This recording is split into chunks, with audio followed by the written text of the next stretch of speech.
G'day, frothers. You know those around us who operate at high energy levels? From friends, family, through to the famous. Those who emanate enthusiasm. They inspire you to be better. Their words give you a rush. This rush fires off dopamine right in the middle of your brain's reward centre. My theory is that at times, just before we need to hit our straps, to tap into peak performance in our flow state, we find these people and harness their energy. I call this energy froth. I call these people frothers. This is a journey to find the frothers, to understand how they inspire themselves and others to be their best. And I'll pass it on to you on this podcast, dare I say frothcast, so you can fly into your next challenge, beaming, pumped and full of energy. This is a coffee shop with a Red Bull chaser. This is Finding the Frothers.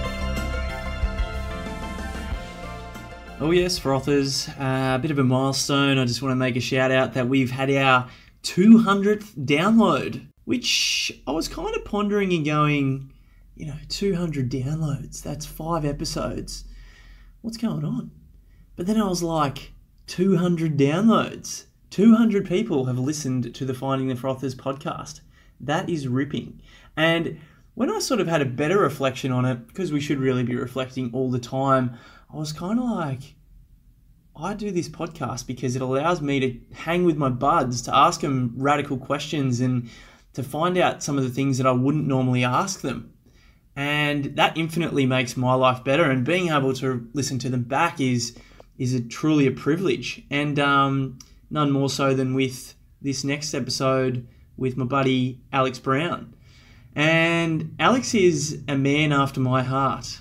He has one of the best beards on the planet. He wears next level party shirts and built a business that did 10 million in revenue in their first year. If that can be me in 3 years, I will be absolutely frothing, especially if I can grow a beard. The impact of the company he co-founded, the Beard Club, would have blokes everywhere getting maximised froth levels due to compliments on designer stubble through to the densest of lumberjack chin jaw warmers. That was a mouthful. Most importantly, Alex is a humble, genuine dude of dudes, and even with the 200 million YouTube hits and jet setting around the world, he always finds time to shoot me a message when I've got a burning question. Some of his favourite people in the world are the world's favourite people, and we dive in on those that have influenced and continue to shape his life and beard. He owns everything he does, even being a Taylor Swift fan, and that's why he's a frother we should all froth with if we ever get the chance. Let's do this. I'll give you the immaculately groomed serial entrepreneur, Alex Brown.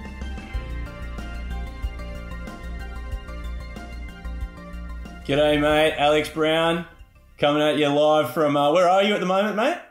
I'm in Scottsdale, Arizona, just north of Phoenix. Beautiful, mate. And thanks so much for coming on, dude.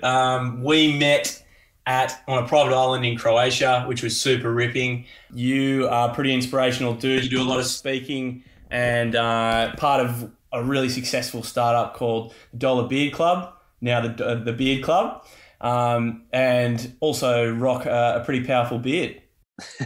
Yeah, I'm trying. I've trimmed it back a little bit recently to try and change the look up a little bit. I was just known as the beard guy because we had the beard business. I had the beard and everyone's sending me photos of their beard and talking about beards. And I was like, I'm more than just my beard. It was like this identity crisis.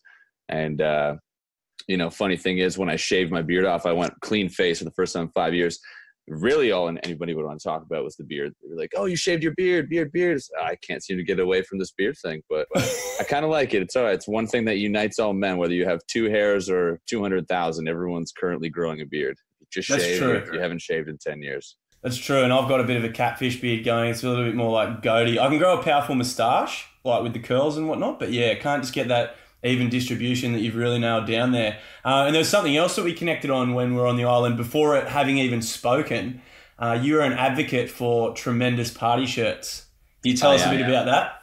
I'm hugely outclassed right now because I'm just wearing, standard black t-shirt from this conference I'm at. But I love the powerful party shirts, and it's a really great way to start conversation. Everyone's just like, hey, nice shirts. And maybe I just have a really low self-esteem and that's where it stems from. I don't know. Now we're going really deep already. We haven't even started. Mate, yeah. I love funny shirts and outlandish shirts. And I saw you right away. It was just sort of like the motorcycle way of like, nice shirt. Yeah. We just got each other right away. I knew that. That's right. It's mutual respect straight up. And I always say that it's like the only time it's appropriate to talk to another dude when you're hanging a whiz in a toilet is if they've got a nice shirt on, you say, Nice shirt. Powerful shirt. Absolutely. Well, then it's clear that you're not looking anywhere but the upper torso region, right? That is correct, mate. So you're an absolute frother. So stoked to have you on here. Let's just whip straight into the questions. So one question that I ask for people, specifically like you who are juggling so many things as an advisor, as a startup founder, as a public face, a public beard, someone doing lots of speaking gigs. What is the one thing you do in your day-to-day routine that has you frothing the hardest?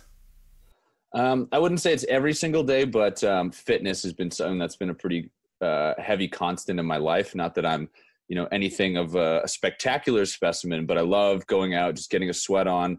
First thing in the morning, I always do intermittent fasting too. So I eat within like an 8-hour window, but go to the gym on an empty stomach, get a good sweat on, push some things around, especially because I'm on the phone all the time or I'm sitting at a computer all the time. It's nice to just get that work in first thing in the morning and really boost your energy levels and kind of sets the pace for me for the day.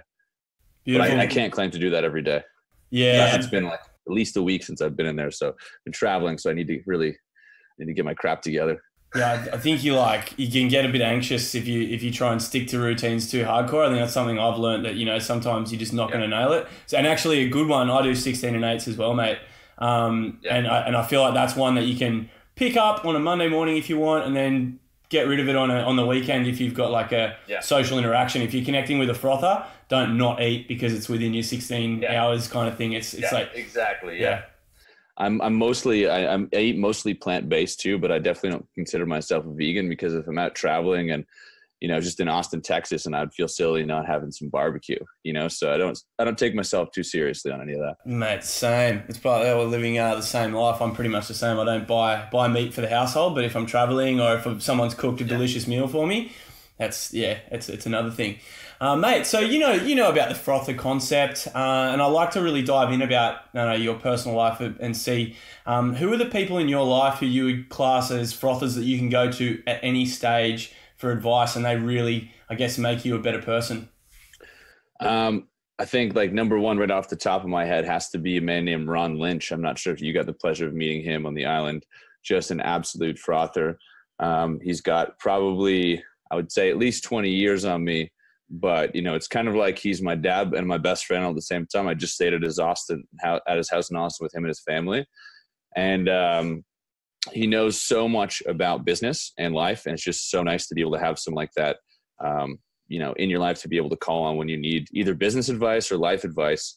And, he doesn't hold back or anything like that. He's one of the original team members in bringing GoPro to market. So he just has this tremendous experience. He's worked with all kinds of different companies.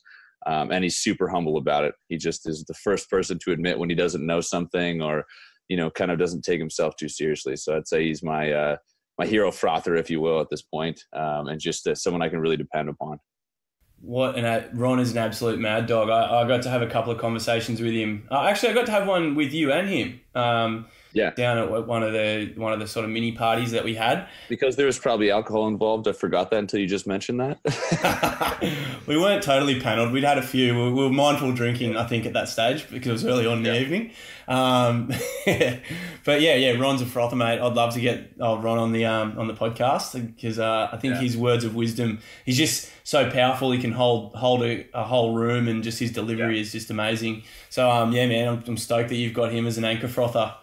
And a quality that I really admire in him as well is that he does things so selflessly. A lot of times when people do things, they're hoping for something in return, either consciously or subconsciously, but he doesn't need anything else. He just loves to help. So it's, I feel bad sometimes he helps me out so much, but he gets from all of that giving. So I'm sure he'd be willing to be on the show too. Yeah, for sure. I'll hit him up, mate. So something that we connect on as well is music. I loved to see where you're at. You just went and saw one of your heroes, Paul McCartney, live for the second time, I believe. Amazing performer. Obviously, you don't need to talk about what he's accomplished, but I've got a cheeky Spotify. It's called Finding the Frothers. Go figure. And I like to chuck up music that allows me to kind of hack into that froth state, into flow state, if you like. Yeah. Is there any music that you use for the same sort of tool? I listen to such a huge broad spectrum of music. It's pretty insane.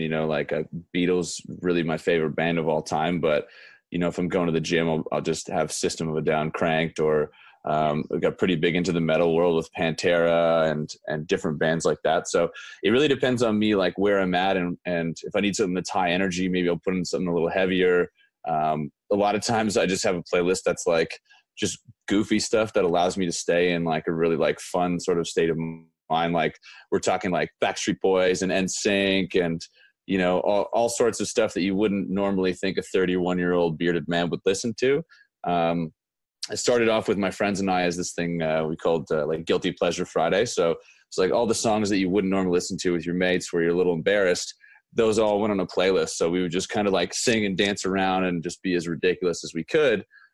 Sometimes being caught by females looking in on us going like, are these guys for real? So it really depends. I love music as a tool to kind of, I don't know, bring you into a state that you might not be in at the present time, or to kind of help keep you in one of those. So I wish I could kind of narrow that down, but I'm just really all over the map, to be honest. Mate, that's awesome. You probably contribute a few songs to the playlist. So, mate, that's sick. And I'm the same, dude. I've got like, I used to be a bit of a punk rock fan when I was younger. And sort of some of the songs I'm kind of like, I don't really think, 31-year-old dude with a catfish beard should be listening to these songs. But the beauty of headphones is you can do whatever you want. And you got to own it too. Absolutely. Yeah, mate. So big Taylor Swift fan as well. A lot of people know that about me. I got the chance to meet her, and it's pretty cool. But wow. She's one of my heavy favorites, I would have to say. Not so much her new album, but I'm a huge 1989 fan. Put that on, and I'll just start singing the whole thing. Oh, mate, she sounds like an absolute froth. I'll have to get her on one day as well. So I like to especially speak with people like yourself. You have such a wide network already. Who's someone who's just sitting on the periphery that you would love to reach out to and connect with and potentially bring into your inner circle of frothers? That's a really tough one. Like I feel like I already have everyone I need, but then all of a sudden I meet an amazing person like you, and I'm like, oh wow, I needed him in my network. So I don't know if there's necessarily any one person. Someone that I really respect but haven't got a chance to sit down with and have a chat with is Mike Dillard. I'm not sure if you're familiar with him. He has a platform called Self-Made Man. He's been in internet marketing for years, and we met each other once at a baby bathwater event like 3 years ago. But since then, I've just sort of grown to respect a lot of the things that he's done. So he'd be someone I'd love to sit down and grab a coffee or a juice or a Guinness or something with, and just kind of chat about what he's done. And I hate the term pick your brain, because people ask if they can pick my brain all the time. And I'm like, no, you can't. But if you have specific questions, I'm happy to answer them. But I'd love to pick his brain. I don't really have any specific questions. But I would say that'd be Mike Dillard. Mate, that's awesome. I've always got a great question. Well, I'm tooting my own horn. It's a great question. But the question that when I get the answer from really helps me with my approach. What is it, one approach that you would use if you were going to reach out to someone who you didn't have previous contact with to try and get that first 15-minute coffee? I would try and be as valuable as possible to them and figure out what it is that they might like or whatever they might need, something that'd be really useful to them, and try and lead with a little bit of value first, which is difficult when somebody has, perceivably has everything that they might need in terms of connections and advice and stuff like that. But I'm very much somebody who loves to give as much value as I possibly can. And in a weird way, I hate owing anyone anything. Like I hate owing people money or owing people favors. Like I'm always very quick to try and pay back. So that's kind of my best way to lean forward is with that. And usually that would be through a friend, like if it were to be through Mike, I know Hollis quite well. Hollis has worked with Mike. So I know a lot of people that are friends with him. So if I was really inclined to make that happen, then I would just reach to a friend and say like, hey, I'd love to meet this person. Is there anything you can think that I could maybe do for them? Or like, what would be a good way to sit down with them for coffee and maybe just pull a favor like that? Because I think having somebody that's introducing you, if you were to introduce me to one of your friends that needed help, I would be so much more willing to drop everything and help them than if it was just somebody kind of randomly messaging me on LinkedIn. I'd be like, I'm pretty busy and, maybe that's selfish of me, but I think, having somebody vouch for you is absolutely huge in networking. And it's allowed me to build such a big network because people, I don't know why, but they say nice things about me behind my back. So, and the bad things don't seem to get back to me. So maybe there's not that many. Brilliant, mate. Yeah, that's great. I was just thinking, about Hollis in particular, and I've actually stolen something that he does when he intros people. So if you guys are listening, Hollis, serial entrepreneur and founder of co-founder of Baby Bathwater. So when he introduces you to someone, he'll record the message via video and send both the people the message, which is like so next level, like so much more personal beyond just sending an email. So that's such a hot tip for anyone who wants to try that. Just instant connection. I do I think it's maybe because Beard Club came to prominence from a lot of video marketing, but I think when it's someone's birthday or just when I want to send someone a message, I'll record a video just on my iPhone and text it to them. Cause people don't do that enough. I think hey, it's your birthday. Like, hey man, happy birthday. Sorry I couldn't be there. I'm sure you're busy and I don't have time to call you or whatever it is. It makes me sound like a dick, but just something that's a little more deep than a text. I do it all the time. And it's a great move that Hollis has. I'm not sure what app he uses, but it's super handy. I know it. I'll put it in the show notes. Have a look. Condenses it for an email. So you see it as like a GIF when you email it to someone, right? And they're like, oh, it's a video. It's all set up. So I click here and then you go, and then, I mean, it's just so good. And because you've already got, it's just that extra layer of this person actually gives a shit and really I'm connecting two frothers at the moment. One question I love to ask is about people who potentially have been frothers in your life previous, or it could potentially be musicians who have passed away, and who's someone in your life that you still access who's passed away? So I actually lost my dad a year ago yesterday, and he was a huge influence in my life. We worked together. When I first got into entrepreneurship, he was an entrepreneur, so I started subcontracting for his construction business and then kind of went out on my own, but we worked together for years and years and years.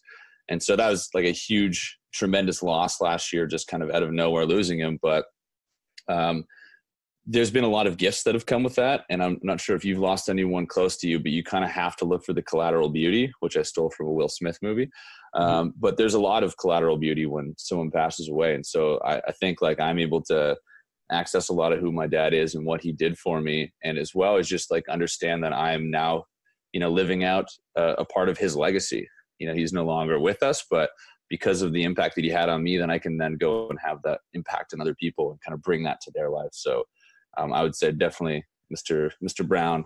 And I have to say, I just got Paul McCartney and John Lennon tattooed on me from the Let It Be album, because it just means so much. Him and I used to listen to that song. He passed away listening to Let It Be. So every time I look in the mirror, I get to that reminder of hey, remember where you came from, remember what's important to you, and remember what he told you. So it's definitely Mr. Brown. That's beautiful. Thanks for sharing, and such a powerful message on your arm as well. Such a powerful anchor, I guess some people would call it, in terms of gratitude and affirmations and those kind of things. And amazing, mate. So speaking of those guys, I mean, Paul McCartney, who would be the ultimate person, or I'd call this person a hero frother, that you could connect with from anywhere around the world and take me to that first meeting?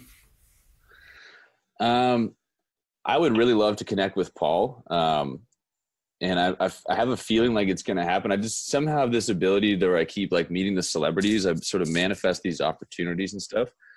But it would really just be to thank him so much for the amount of music that he's created that's helped me through various periods in my life. Just such a significant person for me. So it wouldn't be to be a fanboy. It'd be just to kind of show the gratitude that I felt for so long. Would almost be a selfish relief in a way, even though it's sort of weird when you meet a celebrity is a weird thing. I've always thought about this, you see them and you're I know you because I know you're, whether it's music or acting, you feel you know this person, but they have no idea who you are. It's this weird celebrity dynamic. And some of them are just so gracious and really good at rolling with that and being cool, well, this person just really likes what I've been doing. So Paul would be huge.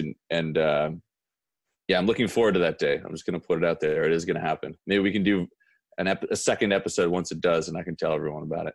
Most definitely, mate. I think you're switched on to the fact that putting stuff out to the universe in itself is the first step for making it happening. And as you say, manifesting, because you never know who's going to be listening to this, and or the next time you mention that you really want to meet him, they could be that connecting person or that inside man, I guess, to make it happen.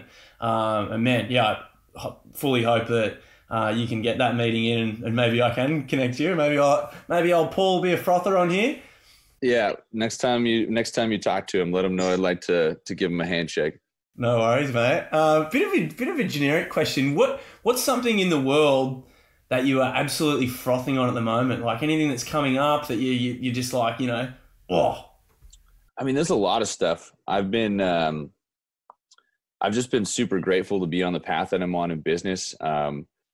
I've realized that I've been completely caught up in the destination of where I've been going the last 4 years since I've really taken things seriously and since Beard Club has taken off. Something I'm really excited about is this process of learning to really enjoy where we are right now in the present moment and understanding that that is the most important thing. And it's easier said than done when you're building companies and, it's like you're trying to make something happen. It's on this long timeline and it feels like when you get there, that's when things are going to be good.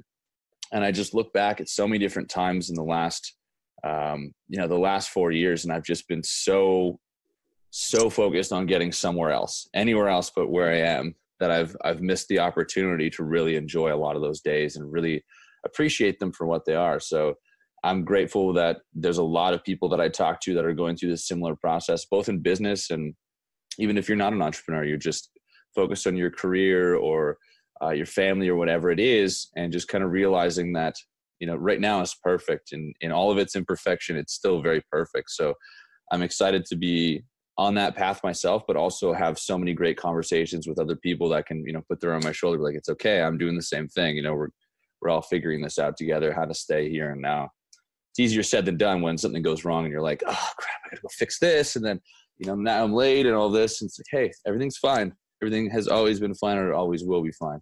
Yeah, like living in the now. I'm the same, mate. I'm trying to, I guess, be a student of that as well, and that kind of taps into the flow state and being super present and peak performance, which is there's so much exciting stuff out there to read and to take on, but sometimes it can get a bit overwhelming. You're like, fuck, how can I stop thinking about the past? How can I stop piling things on for the future? But yeah, mate, I'm definitely keen to continue conversations with you on that and see if we can help each other in that journey.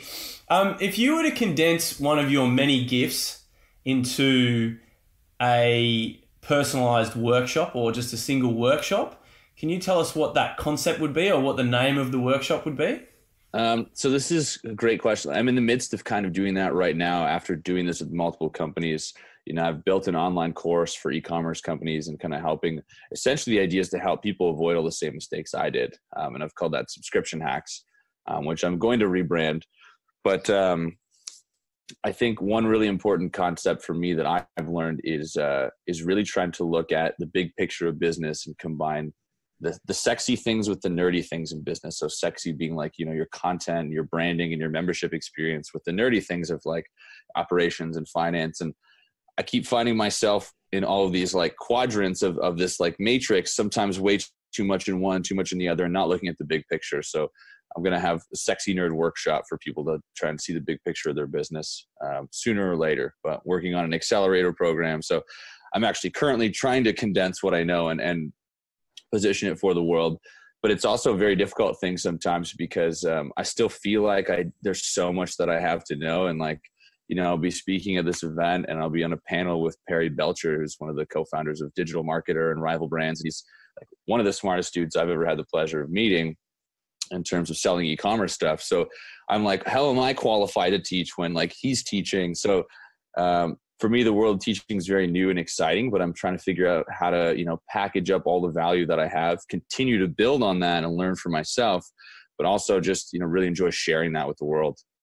So I'm just trying to figure out what I want to be when I grow up, I think. Dude, aren't we all like, I'm the same age as you, and I still am like, how can I be of the best service with the things that I know, and how can I be of service? I don't know enough. But I think I think sometimes you just got to have a crack at it and see where it falls, and just knowing and being aware of the fact that you're not going to nail it 100% every time is comforting. Nor do you need to, because the times that you kind of screwed up and missed the mark, those lessons end up being the ones that you really retain and really like grow from. And even going back to like losing someone, those painful points of your life provide you with the most growth. So yeah, it's cool to be a part of that and help other people kind of avoid those really painful things. Amazing. Yeah, it's most definitely. I love these conversations. I'm learning a lot. This is what finding the froth is all about, mate. So just I'm buzzing. So you're an absolute frother, mate. What's the best way for people to access your froth? I mean, happy to connect with anyone on LinkedIn's a great place. You can shoot me an email, info@thealexbrown.com. Alex Brown or thealexbrown.com is my website. It sounds kind of pretentious, but Alex Brown was taken. So I have the Alex Brown. So I'm now more important than whoever Alex Brown is. I think it's a law firm actually. But yeah, any frothers out there listening to this, any friend of Benny's is a friend of mine. So hit me up if I can ever help with e-commerce or if you want to bounce ideas off me or whatever, or pick my brain, shall we say, right? Don't ask him to pick his brain. Like, come up with something fucking a bit smarter than that, hey? I've heard that from multiple people that they just get the shits with the terminology. And I've said it to people before. Oh, can I just pick your brain? And then when you start getting it over and over, you realize why people didn't write back to you. It's just kind of a very generic thing. But yeah, any questions that anyone has about Beard Club or e-commerce or all the huge, massive mistakes I've made along the way in building those, I'm always happy to share those and add some value for people. So that'd be the best way. Shoot me an email. We'll talk. Mate, that's awesome. And to round out my podcast, because this is all about finding frothers, connecting frothers, I'd love to connect you with someone who's very dear to my heart, and I reckon you guys would just have such a ripping conversation. Her name's Kate Nelson, or on Instagram, she's the Plastic Free Mermaid, and she's got a community. She's very mission-led. She doesn't use single-use plastics and is trying to build her community like into something as powerful as what you guys have done with the Beard Club.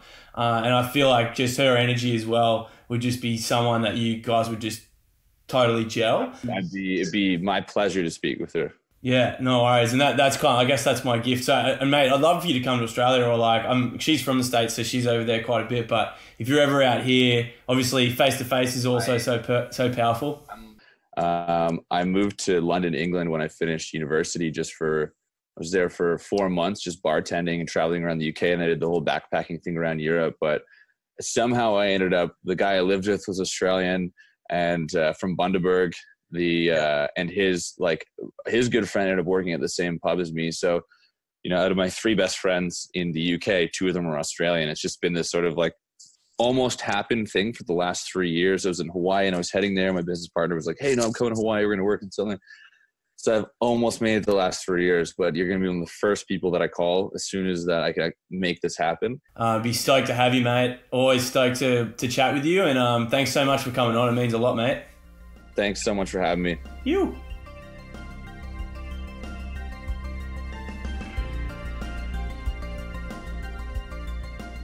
Quick one, guys. To keep this show afloat, feel free to subscribe and share the love. Maybe even leave a cheeky comment review. That'd be awesome.